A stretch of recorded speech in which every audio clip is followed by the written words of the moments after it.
ஆதியே துணை மரளி கைதீண்டா சாலை ஆண்டவர்கள் மெய்மதம் மெய்மன ஞானம்.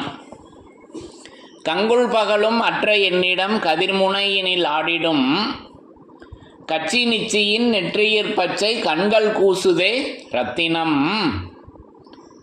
கங்குல் பகலும் அற்ற என்னிடம் கதிர்முனையினில் ஆடிடும் கச்சி நிச்சியின் நெற்றியிற் பச்சை கண்கள் கூசுதே ரத்தினம். எல்லோருக்கும் நமஸ்காரம்.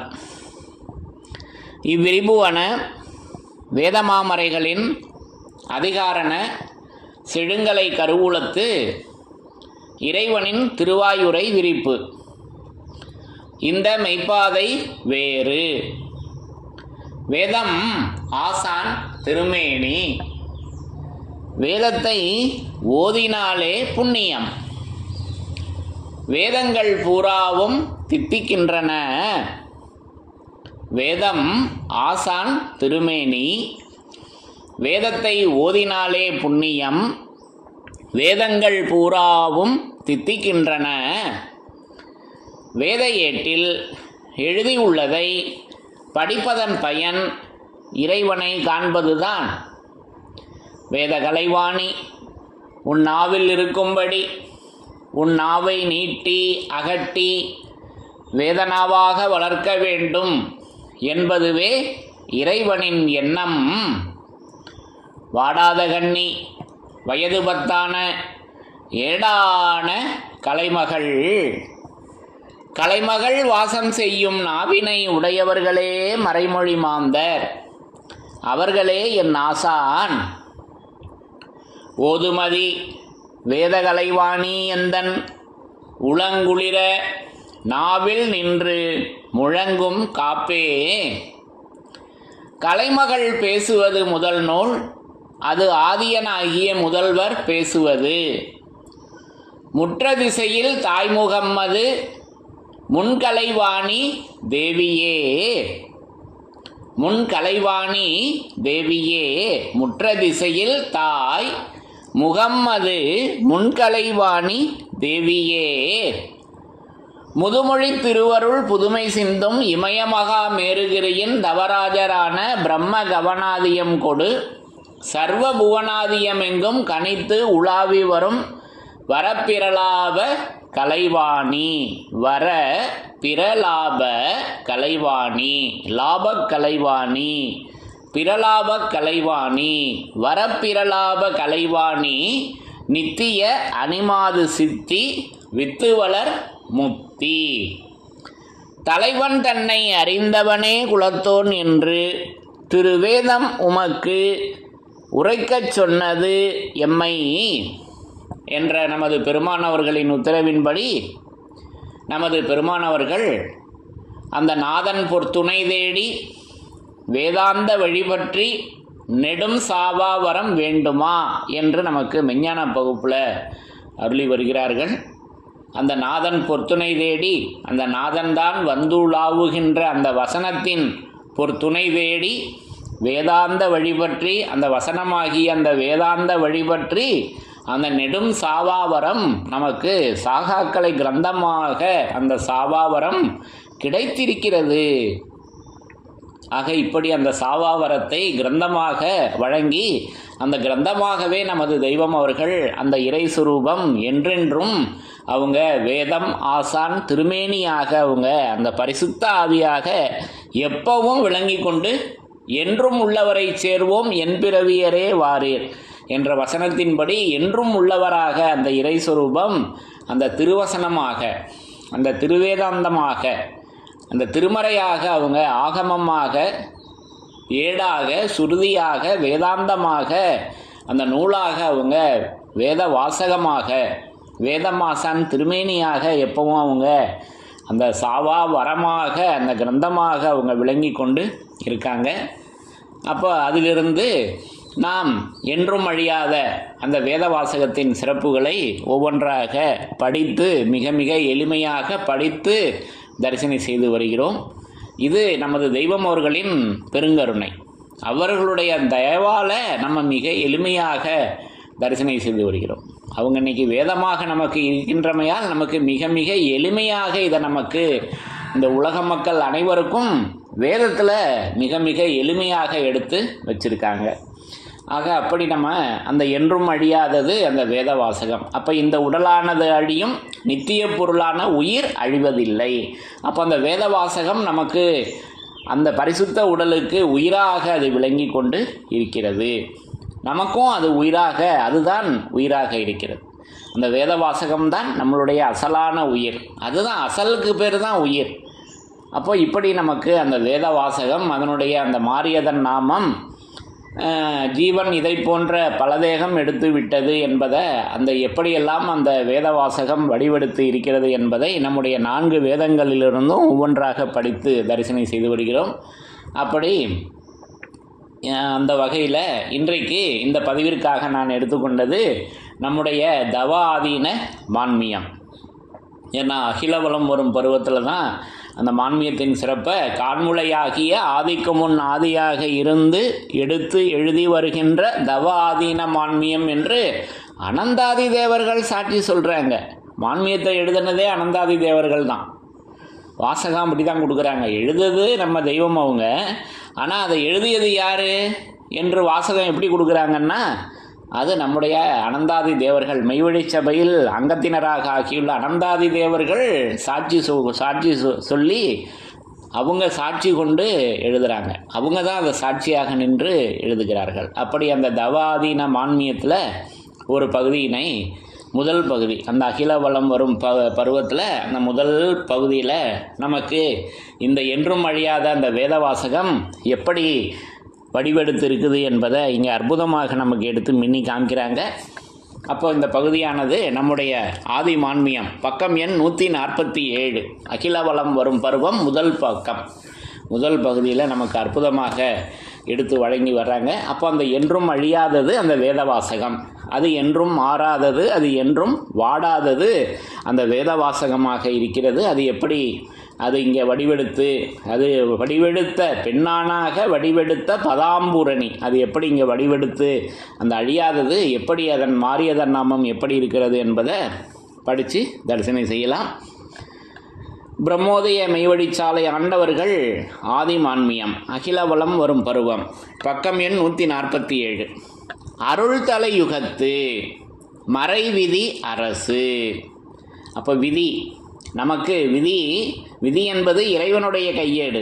அதை போய் யாராவது பார்த்ததுண்டா? திருவருட்குறள் 35 கேட்குறாங்க. ஆனால் இப்போ நம்ம அங்கே சென்று அதை அந்த விதியினை அனுபவித்து கொண்டிருக்கிறோம். அப்போது பொல்லாத விதி எழுதியிருந்த தலையோட்டினை மாற்றி நர்பாகியம் திரண்ட தலையோடாக ஆக்கி அதில் நல்விதி எழுத்து ஒன்று அழுத்தி எழுதிவிட்டதின் பயன் பேறு இது. இதெல்லாம் வாசகம் நமக்கு கொடுத்துருக்காங்கல்லவா. அப்போ விதி என்பது நம்முடைய விதி, அது நம்முடைய மாமிச தேகமாக இருக்கிறது. இன்னொன்று இறைவனுடைய விதி, அது மறைவிதியாக இருக்கிறது. இப்போ இதெல்லாம் வேதத்தின் சிறப்புகளில் எவ்வளவு விதி நம்ம தரிசனை செய்திருக்கிறோம். குருமணி மாலையில் அரியருள் வருகும் அருமறை விதியோன் அல்லவா. ஆதியோதய தலைப்பருவத்தில் மனிதனுக்கு விதியாக்கி வைத்திருக்கும் அத்திருமறையில் இறைவன். இப்போ இறைவன் எங்கே விளங்கி கொண்டிருக்காங்க? திருமறையில் இறைவன் சொல்வது ஆனது. இப்படி எவ்வளவு தரிசனம் செய்திருக்கிறோம் அல்லவா. ஆக இப்படி அந்த விதியானது அது மறைவிதி அரசு சிறகிரி நாட்டின் பெருவளம் சுரந்து துறவியர் உரையும் அறநெறியின் கண்ணே. உடனே இங்கே நம்ம கண்ணுக்கு வந்துடக்கூடாது, வேதமாகிய கண்ணான நூலாகும் குருமுராதி. அப்போ இந்த வாசகங்கள் படிக்கிறப்பெல்லாமே நம்ம மாமிச தேகத்தில் உள்ள கருவி குலங்களை சொல்வது மாதிரியே தோணும். ஆனால் அதல்ல. ஏன்னா நம்மளோடது தான் பொய்யாச்சே, பொய்யான உடலாச்சே. இப்போ பொய்யான உடலையா தெய்வம் அவங்க விரிச்சிருப்பாங்க? அது என்றைக்கும் இருக்கக்கூடிய தேகமாச்சே, அதையல்லவா அவங்க விரிச்சிருக்காங்க. அப்போது அது ஆகமமாகிய தேகம், வேதம் என்பது தேகம், அந்த தேகத்தில் உள்ள கருவி குலங்களை விரிக்கிறாங்க. அப்படி எண்ணி பார்க்க வேண்டும். அப்போ அந்த வாசகம் கொடுக்குறாங்க, அருள் தலை யுகத்து மறைவிதி அரசு. அப்போ அதுதான் அரசாண்டு கொண்டிருக்கிறது. அதிபராக ஆகம வேதகலைக்கு அதிபர் செய்மறை அரசர்கள் தீட்டிய படிக்கின்று மெய்மதம் ஒன்றுபின் விளைவுறும் என்றந்த செய்மறை அரசர்கள். அப்போ ஆதிநாயகம், அரசர் நாயகம், அந்த அரசாட்சி அந்த வேத வாசகமாக நின்று அவர்கள் ஆட்சி செய்து கொண்டிருக்கிறார்கள், அந்த இறை சொரூபம். அப்போ அதுதான் மறைவிதி அரசு. அப்போ அந்த அரசாங்கம் எப்பவும் நடக்குதே, அந்த வேதத்தில் அந்த அரசாங்கம் நடந்து கொண்டிருக்கிறது, அது வேதமாக விளங்கி கொண்டிருக்கிறது. அந்த மறைவிதி அரசு சிரகிரி நாட்டின் பெருவளம் சுரந்து துறவியருரையும் அறநெறியின் கண்ணே முன்பின்னற்ற முழுமுதலாகிய மெய்யை மெய்யாகவே விழுங்கி விட்ட. அப்போது அதை விழுங்கினதை தெய்வம் அவர்கள் விட்டார்கள். தங்களுடைய குருபெருமான் தணிகைமணி பிரான் அவர்களிடம் பெற்ற அந்த செல்வத்தை திரும்பி நமக்காக நம்மீது வைத்த பேரிரக்கத்தால், அந்த கருணையால் அவங்க வேத வாசகமாக அவர்களுடைய உச்சிஷ்டம் அல்லவா. துப்பு கெட்டவனேன்னு நம்மளை திட்டுவாங்க பொதுவாக உலகத்தில், துப்பு கெட்டவனே அப்படின்னு. அப்போ துப்பு என்பது அவர்கள் அந்த திருவாய் மலர்ந்து அருளியது அல்லவா துப்பு, இது அசலான துப்பு. அப்போ அது உச்சிஷ்டம். இப்படி நான் அதை தரிசனம் செய்கிறேன். அப்போ அது விழுங்கி விட்ட, அப்போ சொல்லிவிட்டு சென்ற, கூறிவிட்டு சென்ற அந்த கிருஷ்ண பரமாத்மா. இப்போ இதெல்லாம் நம்ம நெடுக படித்து தரிசனம் செய்திருக்கிறோம் அல்லவா. அப்போ அதை விழுங்கினதை விட்டாங்க. விடலைன்னா தெரியுமா, விண்டு விண்டு மூடியும் வைத்தேன். இப்போ விண்டதுனால தானே இது தெரியுது. ஆக இப்படி ஒவ்வொரு வாசகங்கள்லையும் அதை விளங்கக்கூடிய வாசகமாக, அந்த விளங்கக்கூடிய இறைவன் விளங்கக்கூடிய வாசகமாக அதை நமக்கு எடுத்து வச்சுருக்காங்க. அப்போ விழுங்கி விட்ட நாயகம் அவர்களின் இருதய குன்றானது. அப்போ நாயகம் அவர்களுடைய, நமது தெய்வம் அவர்களுடைய இருதயம் குன்றாக இருக்குதுங்க. அப்போ குன்றேறும் தணிகையரின் சுதனாம் எங்கள். அப்போ அந்த குன்றுலாம் நம்ம தரிசனம் செய்திருக்கிறோம் அல்லவா வேதத்தின் சிறப்பாக. எங்கே? ஐவனத்தளிரில் நடந்தறியா பெருங்காட்டில் நல்வழி ஈது என வியந்து நயந்து காட்டி விடிந்ததென நமது முகம் தனை நோக்கி விளம்புகின்ற வேத குன்றை. பாருங்க, இறைவனுடைய இருதயம் தெரியுதா? அப்போ இருதயத்தில் தான் ஈசன் இருப்பிடம். மனிதனுடைய இருதயத்தில் அன்றி ஈசன் வேறு எங்கும் வெளியாவதில்லை. அப்போ மனிதனுடைய இருதயம் அதல்லவா மனிதன். அந்த பிரம்மனிஷ்டரின் துணிக்கு நேராக செவி கொடுத்து கேட்பார்களே, அவர்களல்லவா மனிதன் என்று வேதம் சொல்லுகிறது. இதெல்லாம் இப்படி பொருத்தி பார்க்கணும் அல்லவா. அப்போ அந்த இருதயம் குன்றாக இருக்கிறது, அது விளம்புகின்ற வேத குன்றாக இருக்குதுங்க. அந்த இருதயம் அதில் இருக்குது உயிர், அந்த இருதயத்தில் போய் இருக்குது. இது நம்ம மாமிச தேகத்திலேயா இருக்குது இந்த இருதயம்? நம்ம மாமிச தேகத்திலேயே இல்லை. அப்போ அதனால தான் தூலத்தை உதறி இழந்து கைவிட்டு காணணும். அப்போ அவர்கள், நமது தெய்வம் அவர்கள் அப்படி தான் கண்டார்கள். தங்களுடைய தூலத்தை உதறி இழந்து கைவிட்டு தான் அவர்கள் கண்டார்கள் அவர்களுடைய அசலான தூலத்தை.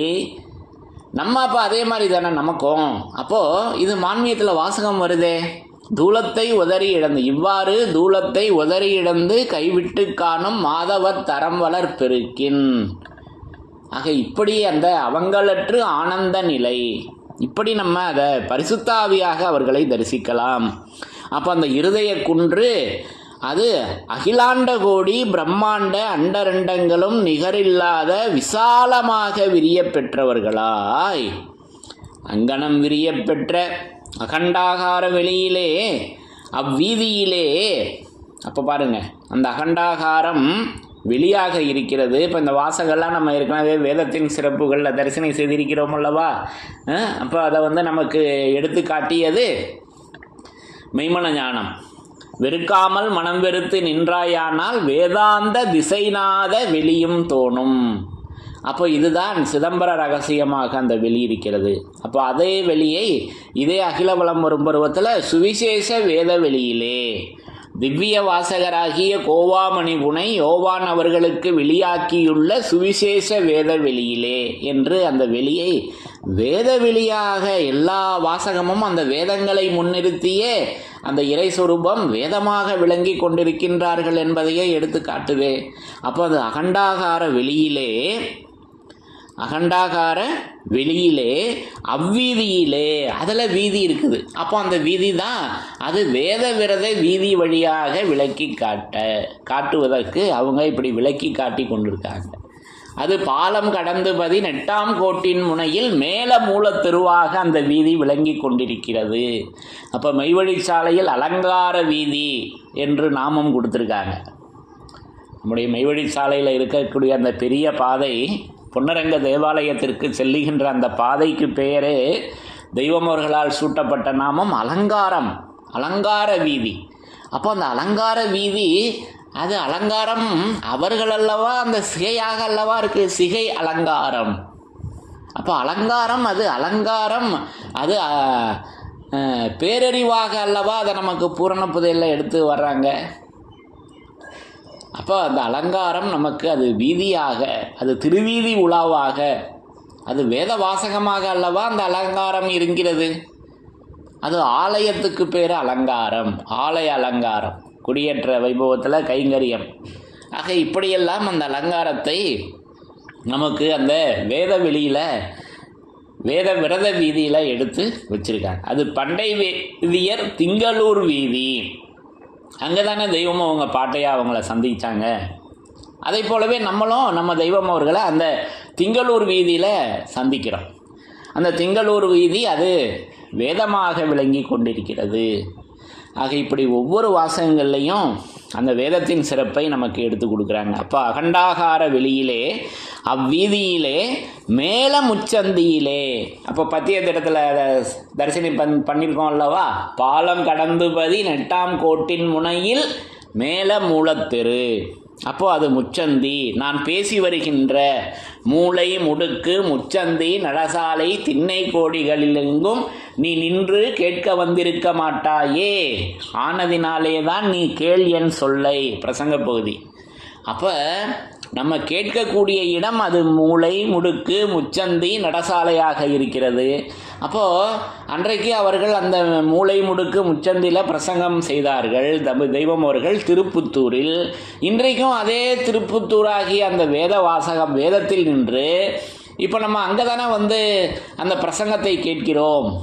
அப்போது இப்படி அதை எடுத்து சொல்லுகின்ற இடமாக அந்த கோவில்கள். அப்போ இதை தெரிவிக்கத்தான் கோவில்கள் உண்டாயின. திருவருட்குறள் 14வது திருவாக்கியத்தில் பேசி வர்றாங்க. அப்போ தெரிவிக்கின்ற இடம் கோயிலாக இருக்கிறது. அப்போ அதுதான் நமக்கு இன்றைக்கி நமக்கு அந்த வேதம் நமக்கு இதையெல்லாம் தெரிவிக்கின்றது அல்லவா.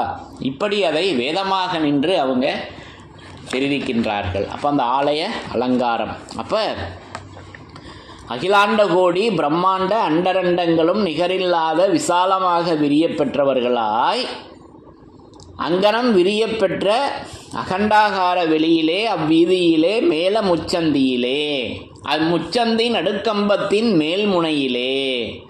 அப்போது அந்த வேதம் அது இருந்தும் வேத உச்சியின் மேல், அதான மேல் முனை, மேலாக இருப்பது அவர்களுடைய மௌனதாரை அல்லவா. அந்த மேல் முனையிலே விளையா நின்ற, அது எங்கே, அந்த என்றும் அழியாத அந்த வேதவாசகம் எங்கே இருக்குன்ற அந்த லொக்கேஷனை இங்கே சொல்கிறாங்க பாருங்கள். அவ்வீதியிலே, அகண்டாகார வெளியிலே, அவ்வீதியிலே, மேல முச்சந்தியிலே, அம்முச்சந்தி நடுக்கம்பத்தின் மேல்முனையிலே விளையா நின்ற அழியாத தத்சத் என்னும் தாத்தாகிய என்று நமக்கு அந்த என்றும் அழியாத வேதவாசகம் எப்படி விளங்கி கொண்டிருக்கிறது என்றால், அழியாத தத்சத் என்னும் தாத்தாகிய வரம்பிலா வலிமை தங்கிய நிலையாக அது இருக்குதுங்க. அப்போ அது நிலை, அது நிலைமறை புலமை சிந்தும் கலைவல்ல மகத்துக்களாக அந்த நிலை, அது நிலையெழும் காட்சி. அந்த காட்சி நிலையாக இருக்கிறது, என்றும் மாறாமல் இருக்கிறது. இப்போ இதெல்லாம் அந்த நிலையெல்லாம் நம்ம வேதத்தின் சிறப்பாக தரிசனம் செய்திருக்கிறோம் அல்லவா. இப்படி அந்த பகுதி முழுவதும் அந்த அழியாதனுடைய வல்லபங்களை நமக்கு எடுத்து காட்டி கொண்டிருக்கின்றன. அப்போ இந்த பகுதியில் நான் எடுத்துக்கொண்டது, அப்போது அழியாத தச்சத் என்னும் தாத்தாகிய வரம்பிலா வலிமை தங்கிய நிலையை. அப்போ வலிமை, அப்போ வலிமை எது? நம்ம தேகமா? வலிமை ஐநூல் எக்கின் பூரண புதையலில் பேசி வர்றாங்க, அதல்லவா வலிமை. அது ஐநூல் எக்கீனாக அல்லவா இருக்கிறது. அப்போ அது வேதத்திற்கு பெயர் ஐநூல். அது எக்கின் மரமாக இருக்கிறது, அது விருட்சமாக இருக்கிறது. அப்போ விருட்சத்திலலாம் இதில் நம்ம பற்றி வேதத்தின் சிறப்புகளில் அந்த என்ஜீவன் வாழ்ந்த ஏலமறை விருட்சம் என்ற பகுதியிலெல்லாம் அந்த விருட்சத்தை பற்றி நம்ம நெடுக பேசி படித்து தரிசனம் செய்திருக்கிறோம் அல்லவா வேதமாமறையிலிருந்து. இப்படி ஒவ்வொரு வாசகங்களையும் நமக்கு எடுத்து கொடுக்குறாங்க. அப்போ அங்கனம் விரியப்பெற்ற அகண்டாகார வெளியிலே அவ்வீதியிலே மேல முச்சந்தியிலே அம்முச்சந்தி நடுக்கம்பத்தின் மேல்முனையிலே. இப்போ இந்த வாசகம்லாம் நம்ம உடனே இங்கே மாமிச தேகத்திலேயே நினச்சிக்கக்கூடாது. பரிசுத்த ஆவியாகிய தேகம், நம்முடைய தேகம் எதுன்னா பரிசுத்த ஆவியாகிய இறைவனுடைய தேகத்தில் இது இருக்குது. அதுதான் நம்முடைய சொந்த தேகம், அதுதான் அழியாதது, அனாதியானது. அதை பெறவே நாம் வந்தோம், பிறந்தோம். திருவருட்குறள் 96 பேசி வர்றாங்க அல்லவா. அப்போ நம்ம சொந்த தேகம் இந்த மாமிச தேகம் அல்ல, பிணிக்குள் அகப்படும் தேகம் அல்ல. இப்போ இதெல்லாம் நம்ம மாமிச தேகத்தின் சிறப்புகளில் லட்சணத்தில் மாமிச தேகத்தின் சிறப்புகள் அல்ல, அது லட்சணங்கள். அது அவலட்சணமாகத்தான் இருக்கிறது. நம்முடைய மாமிச தேகம் அவலட்சணமாகத்தான் இருக்கிறது. அது 8 லட்சணமே, யமனேறும் வாகனமாகத்தான் நம்முடைய மாமிச தேகம் விளங்கி கொண்டிருக்கிறது. நம்ம தேகம் அல்லவா, இந்த உலக மக்களினுடைய தேகம். இப்போ அது அவலட்சணமாகத்தான் இருக்கிறது. அப்போ இதெல்லாம் அந்த மாமிச தேகத்தின், மாமிச தூளத்தின், மாமிச உடம்பின் லட்சணங்களில் இதெல்லாம் நிறையா நெடுக படித்து பேசியிருக்கோம் அல்லவா. ஆக இப்படி நமக்கு அதை எடுத்து வச்சுருக்காங்க. அப்போது இதை அந்த பரிசுத்த ஆவியாகிய தேகத்தில் இருக்குது இந்த எல்லைகள்லாம். அவ்வீதியிலே அகண்டாகார வெளியிலே அவ்வீதியிலே மேல முச்சந்தியிலே அம்முச்சந்தி நடுக்கம்பத்தின் மேல்முனையிலே விளையா நின்ற அழியாத தச்சத்தென்னும் தாத்தாகிய வரம்பிலா வலிமை தங்கிய நிலை. அப்போது அந்த அழியாதது எப்படி இங்கே வழங்கிட்டாங்கன்னா தத்சத் என்னும் தாத்தாக அந்த அழியாதது விளங்கி கொண்டு இருக்குதுங்க. அப்போ அழியாதது எப்படி இருக்குதுன்னு இந்த பகுதியில் மாறியதான் நாமம் கொடுத்துட்டாங்க, தத்சத் என்னும் தாத். அப்போ இதெல்லாம் என்ன அப்படின்னாக்கா தத்சத், ஓம் தத்சத் அப்படின்னு சைவ சமயத்தில், இந்து சமயத்தில், இந்து மதத்தில் பேசி வர்றாங்க. அப்போ அது ஒரு மூல மந்திரம், ஓம் தத்சத். அப்போ ஓம் என்பது ஓங்காரமாக இருக்கிறது.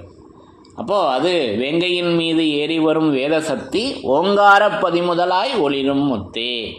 அது ஓம், அடுத்தது தத்து, அடுத்தது சத். அப்போ ஓம் என்பது பிரணவ மந்திரமாக இருக்கிறது. இங்கே தத் சத் என்பதை மட்டும்தான் நமக்கு தெய்வம் அவங்க வழங்கியிருக்காங்க. அப்போ அது தத் என்பது நமக்கு அது தவம் என்று பொருள் வருகிறது. ஓம் என்றால் பிரணவ மந்திரம், ஓங்காரம். தத் என்றால் தவம், தானம் என்ற பொருள் அதற்கு வருகிறது.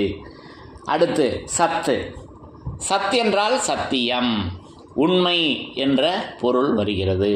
அப்போ அழியாதது அந்த பிரணவ மந்திரம், அது தவமாக இருக்கிறது, அது சத்தியமாக இருக்கிறது, உண்மையாக விளங்கி கொண்டிருக்கிறது அல்லவா. இப்படி அதனுடைய நாமங்களை கொடுத்து பக்கத்திலேயே இன்னொரு மாறியதன் நாமம் கொடுத்துட்டாங்க, தாத் என்று வழங்கியிருக்காங்க. அப்போ அழியாத தத்சத் என்னும் தாத்தாகிய வரம்பிலா வலிமை தங்கிய நிலை. அப்போ அது தாத், தாத் என்று குறிப்பிடுறார்கள். இப்போ தாத் என்றால் அது தத்சத், அது அழியாதது. பாருங்கள், இதெல்லாம் எவ்வளவு நமக்கு விளங்கும்படியாக நமக்கு வேதமாமறையில் இப்படி என்னும் ஆகிய என்று நமக்கு அதை மாறியதன் நாமங்களை நமக்கு நம்முடைய வேதங்களில் எடுத்து தெய்வமவங்க அதை நமக்கு மிக மிக எளிமைப்படுத்தி கொடுக்குறாங்க. அப்போ அழியாத தத் என்பது தாத்தாக இருக்குதுங்க. அப்போ தாத் என்றால் என்ன? அதெல்லாம் வேதமாமறையில் தேடி பார்த்தா ஒவ்வொன்றும் பிரம்மாண்டமான காட்சிகளாக அது விரிந்து கொண்டே இருக்கின்றன. அப்போ தாத் என்றால் என்ன அப்படின்னா, நம்முடைய ஞானச்சங்கு கொடி பாடலில் கூட அந்த வாசகம் வருது. தாத்யனும் கடல் முகம்மது சாலிகு தவக்கொடி வந்தேறுதென்று ஊதிடும் சங்கே. அப்போது நம்முடைய பொன்னரங்க தேவாலயம், நம்முடைய மெய்வழிச்சாலையில் ஆலயத்தில் ஏற்றப்படுகின்ற அந்த கொடியானது தணிகை வள்ளலின் கொடியேறுதென்று ஊதிடும் சங்கே என்று தெய்வம் அவங்க கொடுக்குறாங்க. அது தாத்யனும் கடல். அப்போது அது தாத்யனும் கடலாக இருக்குதுங்க. அது அறிவு கடலாக இருக்கிறது. நமக்கு தெரிஞ்ச கடல் இந்த அழிந்து போகிற உலகத்தில் உள்ளது. அப்போ தாத்தெனும் கடல் முகமதுவன் சாலிகு முகம்மதுவன் சாலிகு தவக்கொடி வந்தேருமென்று ஊதிடும் சங்கே. பக்கம் 63 ஆதிமை உதயபுரண வேதாந்தத்தில் கொடுக்குறாங்க. அப்போது அழியாத தத்சத் என்னும் தாத் அது கடலாக இருக்குதுங்க. அது முகம்மது சாலிஹு என்னும் அந்த தவப்பெயர் அல்லவா. நமது பாட்டையா அவர்களுடைய தவப்பெயர் முகம்மது சாலிஹ் என்னும் தவப்பெயரினை உடைய அந்த தணிகைமணி பிரான். அப்போது அது பாட்டையாவாக அல்லவா விளங்கி கொண்டிருக்காங்க. அப்போ பாட்டையா அவர்களை எப்படி நம்ம தரிசனம் செய்திருக்கிறோம் என்றால் மூலபண்டார பருவத்தில் கொடுக்குறாங்க. வேதாந்த சஞ்சீவி செஞ்சடாமுடி மகுடராகிய பிரான் அவர்கள் நிறைய பேசி வர்றாங்க அல்லவா. அகிலவளம் வரும் பருவத்தில் அங்கே வேதாந்த சஞ்சீவி சடாமுடி மகுடராகிய பிரான் அவர்கள். இதெல்லாம் நம்ம வேதத்தின் சிறப்புகளில் படித்து தரிசனம் செய்திருக்கிறோம் அல்லவா. இப்படி அந்த தாத்தினம் அது கடலாக இருக்குதுங்க. அப்போ கடல் என்பது எப்படி? அது நமக்கு குருமணி மாலை. அதில் எவ்வளவு கடல் வருது, எவ்வளவு அது அந்த கடல் அது நித்திய கடல். அது நல்ல தண்ணீர் கடல் திருப்பார். நம்மளுடைய உலகத்தில் உள்ள கடலில் பூரா இருக்கிறது உவர் நீர். ஆனால் இங்கே நல்ல தண்ணீர் கடல் திரு பார்க்கடல் அதுவும் எங்கே மெய்நிலை போதத்தில் பேசி வர்றாங்கல்லவா. அந்த நல்ல தண்ணீர் அதில் தானே விளக்கேற்ற முடியும். சுத்த ஜலத்தினாலே விளக்கேற்றுது. அப்போ இப்படியெல்லாம் அந்த விரிப்புகள் விளங்கி கொண்டிருக்கின்றன. அப்போ அந்த கடல் அது நம்ம சன்னதம் பெரும் பருவத்தில் தரிசனம் செய்திருக்கிறோம் அல்லவா. இந்த தெய்வீக சபையின் வேதாந்த கடலில் வாய்மடுத்து இப்போ நம்ம புத்துயிர் பெற்று இருக்கிறோம். இப்போ எனக்கு இருக்கிற உயிர் புத்துயிர் எப்படின்னா என்னுடைய தாய் தந்தையர் வழங்கிய உயிர் அல்ல. இங்கே நமது தெய்வம் அவர்கள் தந்த உயிர். அந்த புத்துயிரை நான் இப்படி பெற்றிருக்கிறேன். இந்த தெய்வீக சபையின் வேதாந்த கடலில் வாய்மடுத்து புத்துயிர் பெற்று. அப்போ அதை கேட்டு சிந்தித்து பேசும் பொழுது அது வாய்மடுத்து. இந்த செயல்களை இப்படியெல்லாம் நமக்கு அதை வைக்கிறாங்க. அப்போ வேதாந்த கடலில் வாய்மடுத்து அகிலவளம் வரும் பருவம் பேராழி மறைக்கடலாழியினிடத்தே. எவ்வளவு தரிசனம் செய்திருக்கிறோம் கடல். தீர்க்க தரிசன பேராழி மறைக்கடலாழியினிடத்தே. தீர்க்க தரிசனங்களான மறைமுத்தென்னும் வெண்டரள நித்தில மணிமுத்துக்கள். தீர்க்க தரிசன பெருங்கடலினுள்ளே வாக்கு வழியிலே ஓடி ஓடி பாதாளம் ஊடுருவி பேராழி மறைக்கடலாழியினிடத்தே படிந்து கிடக்கும். எவ்வளவு பேசி வர்றாங்க. ஆக இப்படியெல்லாம் அந்த கடல் அது தாத்தினும் கடலாக அது விளங்கி கொண்டிருக்குதுங்க. இப்படி நமக்கு அது தாத்து நம்முடைய வேதமாமறையில் பல உன்னத நிலைகளை எடுத்து பேசி வர்றாங்க. அப்போ அது அழியாதது, அந்த தாத்து தான் அழியாதது. இப்படி நமக்கு அது தாத்தினும் கடலாக அது முகம்மது சாலிகாக முகம்மது என் சாலிகாக அது நமக்கு பாட்டையாவாக அந்த கடலானது அந்த அறிவு கடலாக அது கரை காணாத அறிவு கடல் என்று நமக்கு மெய்க்கல்வி கலாசாலையில் பேசி வந்தாலும் நமக்கு சோடச நிலைகளை எப்படி கொடுக்குறாங்க. யாருக்கும் உன் நூல் வழி அறிந்து அனுபவித்து கரை கண்டு உரைத்தது சன்மார்க்கம். கரை கண்டு உரைத்திருக்காங்க நம்ம தெய்வம் அவங்க அல்லவா. அறிவு கரைகானா அறிவு கடலினுடைய முகடேரி. அங்கே கரைகானா என்று நமக்கு மெய்க்கல்வி கலாசாலையில் பேசி வந்தாலும் சோடச நிலையை நமக்கு கரை கண்டு உரைத்தது சன்மார்க்கம். எப்படி? யாருக்கும் முன் நூல் வழி அறிந்து அனுபவித்து. நூல் வழி அப்போ நூல் வழி பற்றிட கால்வழி ஓடிடும். ஆக இப்படி அந்த வேதமாமறைகளின் சிறப்புகளை ஒவ்வொரு வாசகத்திலையும் இதை நமக்கு கொடுத்து இப்படி இதெல்லாம் நம்ம ஏற்கனவே படித்து தரிசனம் செய்திருக்கிறோம் அல்லவா. ஆக இப்படி அந்த அழியாத அந்த தத்சத் என்னும் அந்த தாத்து இப்படியெல்லாம் விளங்கி கொண்டிருக்குதுங்க. அப்போ இந்த தாத்து பற்றி நம்முடைய வேதமாமறையில் நிறைய பேசி வர்றாங்க. இன்னும் ஒரே ஒரு இடத்த மட்டும் இப்போ நம்ம ஞான சங்கில் தரிசனம் செய்தோம் அல்லவா. அது தாத்தினும் கடலாக அதை தரிசனம் செய்தோம். அடுத்து மூலபண்டார பருவத்தில் அலிப்லாம் மீம் பருவத்தில் அற்புதமாக நமக்கு கொடுத்து வச்சுருக்காங்க. இந்த ஒரு பகுதியை மட்டும் நான் எடுத்துக்கிறேன். நிறையா இருக்குது நம்முடைய வேதமாமறைகளில். இந்த மூலபண்டார பருவத்தில் நிறையா கொடுத்துருக்காங்க. இந்த ஒரே ஒரு பகுதியை மட்டும் நம்ம படித்து சுருக்கமாக நான் அதை படித்து அதை தரிசனை செய்யலாம். அப்போ அந்த தாத் எப்படி இருக்கிறது என்பதை இங்கே அற்புதமாக அதனுடைய இன்னொரு பரிணாமத்தை இங்கே நமக்கு எடுத்து வழங்கி வர்றாங்க. அப்போ இந்த பகுதியானது நம்முடைய ஆதிமான்மியம் மூலபண்டார பருவம் பக்கம் எண் 129 பேசி வர்றாங்க. அலிப்லாம் மீம் என்னும் அந்த முப்பொருள் அந்த மெய்மை விளக்கத்தில் நடுவில் வருது. குருபூமி என்னும் ரூகுடைய என்ற அந்த வாசகம் ஆரம்பிக்குது அந்த பாரா. அதில் நமக்கு எடுத்து பேசி வர்றாங்க. அப்போ இதெல்லாம் நம்ம மாமிச தேகத்தில் சொல்லியுள்ள கருவிக்குலங்கள் மாதிரியே தோணும். ஆனால் நம்முடைய இந்த மாமிச தேகத்தில் இருப்பது அல்ல, வேதமாகிய தேகத்தில் அது இருக்கிறது. ஒவ்வொரு வாசகங்களும் அது வேதமாகிய தேகம். வேதம் என்பது தேகம். மெய்ப்பொய்யும் பிரித்து காட்டும் வேதமே தூளமாகும். அந்த தூளத்தில் உள்ள கருவிக்குலங்கள் அப்படி எண்ணி பார்க்கணும். ஏன்னா அதுதானே தான் என்றைக்கும் அழியாதது. நம்மக்கிட்ட இருக்கிறது காணாமல் போயிடும், அழிஞ்சு போயிடும், காணாமல் போயிடும். அப்போ அழியாதது இறைவனுடைய தேகம். அதுதான் நம்முடைய சொந்த தேகம், அதில் இருக்கிறது. அப்போ அந்த வாசகம் கொடுக்குறாங்க. குருபூமி என்னும் ரூகுடைய கோடி ரூகுடைய ஏக கோடி. குருபூமி என்னும் ரூகுடைய ஏக கோடி கிரணோதய நிலத்தே தனித்தனி 5 வகை அமல்கள் என்னும் நிகமத்தான விதிகளை வைத்திருக்கும் 6 வரை கோட்டை கோடாசன விளைவு திறன் ஜல கடலுளா குமிழி முச்சந்தி முனையின். அப்போ இந்த வாசகங்கள்லாம் குமிழி ஜல கடலுளா குமிழி அப்படின்லாம் பேசி வர்றாங்க. ஜல கடலுளா குமிழி முச்சந்தி முனையின் முதலாணி கொண்டு. அப்போ இந்த இதெல்லாம் ஒவ்வொன்றும் நம்ம வேதத்தில் விளங்கக்கூடிய வாசகமாக இருக்குது. அப்போ இதுக்கெல்லாம் மூலபண்டார பருவத்தம், இதே மூலபண்டார பருவம் அதில் விரிப்பு நமக்கு வச்சுருக்காங்க அந்த குமிழி.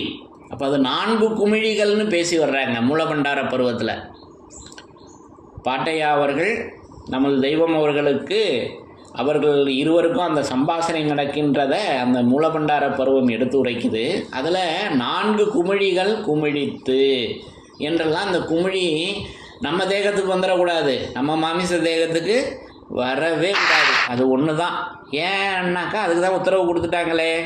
இவ்வாறு தூளத்தை உதறி இழந்து கைவிட்டாதான் இதெல்லாம் காண முடியும். அப்போ இது பரிசுத்த தேகத்தில் இருக்குது. அப்போ நம்முடைய பரிசுத்த தேகம் நமது தெய்வம் அவர்களின் தேகம். அது இப்போ வேதமாக இருக்கிறது. அந்த தேகத்தில் இதெல்லாம் இருக்குது. அதில் சென்று தரிசனம் செய்யணும். அப்போ அந்த ஜல கடலுழா குமிழி முச்சந்தி முனையின் முதலாணி கொண்டு கீழும் மேலுமாக எழும்பி 7 வகை நிலைகளை உடைய மனரா மினரா என்ற மினாரா என்ற 7 வகை கரும்பெண்ணும் 7 நிலை கோபுரமாகிய மேல்கீழ் உலகு 14 மேல்கீழ் உலகு 14 மேல்கீழ் உலகு 14 குருபூமி என்னும் ரூகுடைய ஏக கோடி கிரணோதய நிலத்தே தனித்தனி 5 வகை அமல்கள் என்னும் நிகமத்தான விதிகளை வைத்திருக்கும் 6 வரை கோட்டை கோடாசன விளைவு திறன் ஜல கடலுளா குமிழி முச்சந்தி முனையின் முதலாணி கொண்டு கீழும் மேலுமாக எழும்பி 7 வகை நிலைகளை உடைய மனரா மினாரா என்ற 7 கரும்பெண்ணும் 7 நிலை கோபுரமாகிய மேல்கீழ் உலகு 14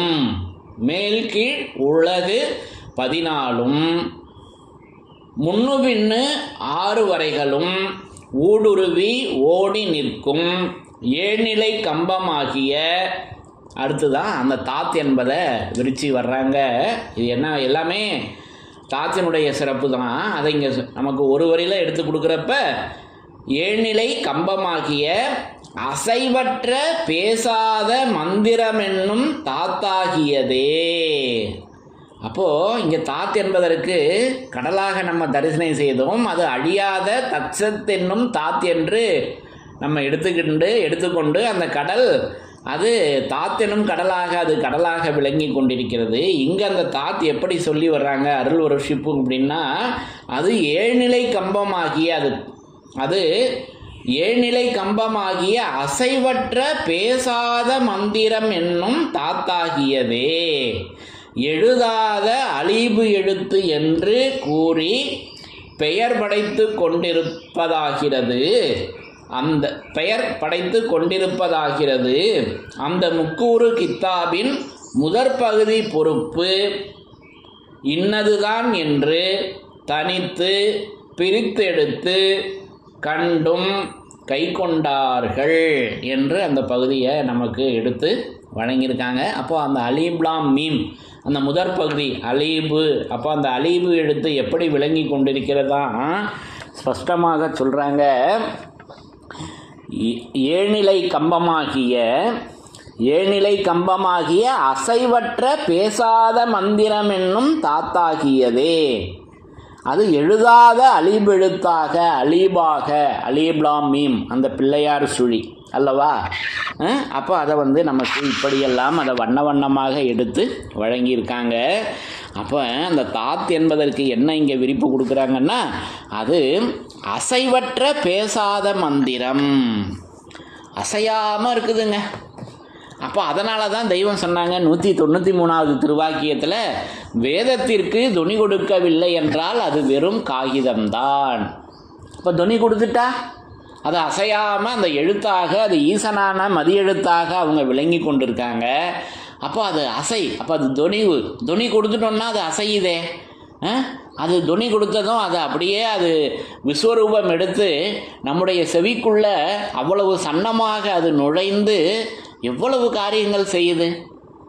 ஆகவே எமது மௌனதாரைகளை உன் காதில் நுழையும்படி செய்து கொண்டால் போதும், அது உனக்கு அறிவிக்க வேண்டியதை எல்லாம் அறிவிக்கும். நமது தெய்வம் அவர்களின் தீர்ப்பு திருவருட்குரல் அல்லவா. அப்போது அது அசையாமல் அந்த வேத வாசகமாக விளங்கி கொண்டிருக்கிறது என்பதை இங்கே நமக்கு அதை தாத்தாக எடுத்து வழங்கியிருக்காங்க. அப்போ அது அசைவற்ற, அது பேசாத மந்திரம். அப்போது அது அசைவற்ற பேசாத மந்திரம் என்னும் தாத். அப்போது அந்த மந்திரம் பேசாமல் ஊமையாக இருக்குது, ஊமை எழுத்தாக இருக்கிறது. இது எப்படி இருக்குது பார்த்தீங்களா, இந்த ஊமை எழுத்து அந்த பிள்ளையார் சுழி அந்த ஈசனான மதி எழுத்து துணியில்லாமல் அந்த ஏட்டில் ஊமை எழுத்தாக இருக்கிறது. அப்போ அதற்கு வேதத்திற்கு உயிர் கொடுக்கிற இவர்கள், அப்போ அது ஊமையாக இருக்குதுன்னு உயிர் கொடுப்பதற்குத்தான் விஞ்ஞான பாரவான்கள் வந்தாங்க. நமது தெய்வம் அவர்களும் அந்த இறை சொரூபமே ஒரு தூளத்திருமேனி தாங்கி அதை துணி கொடுத்து அந்த துணியாகவே அவங்க விளங்கி கொண்டிருக்கின்றார்கள் அல்லவா. அந்த வேதத்திற்கு துணி கொடுக்கிற இவர்கள், அப்போ அந்த வேதத்தின் சரிதமாக அதை நமக்கு எடுத்து இப்படியெல்லாம் அந்த வாசகங்களை நமக்கு அதுக்கு உயிர் கொடுத்து வச்சிருக்காங்க. அப்போ அந்த உயிர் அது வேத வாசகமாக, அது சப்தமாகிய உயிர், அது நேரம் அவர்கள் செலவிடுகிறார்கள். திருமஞான குரலில் படித்து தரிசனம் செய்திருக்கிறோம் அல்லவா.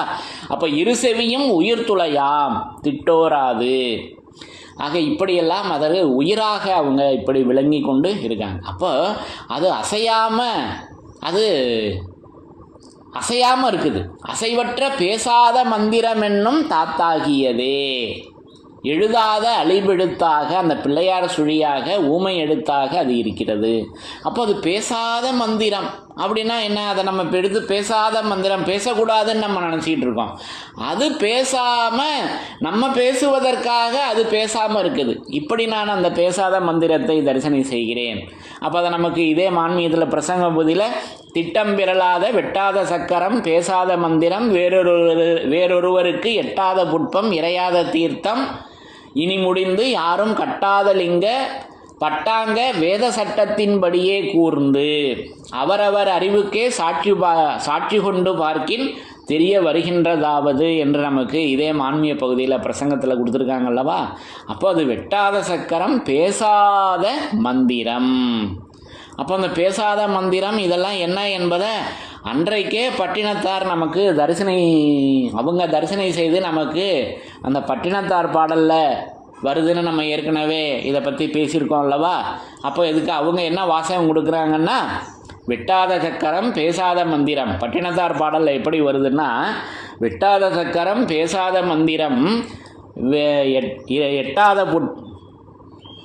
வெட்டாத சக்கரம் பேசாத மந்திரம் வேறொருவருக்கு எட்டாத புட்பம் இறையாத தீர்த்தம் இனி முடிந்து யாரும் கட்டாத லிங்கம் கருதாத நெஞ்சம்.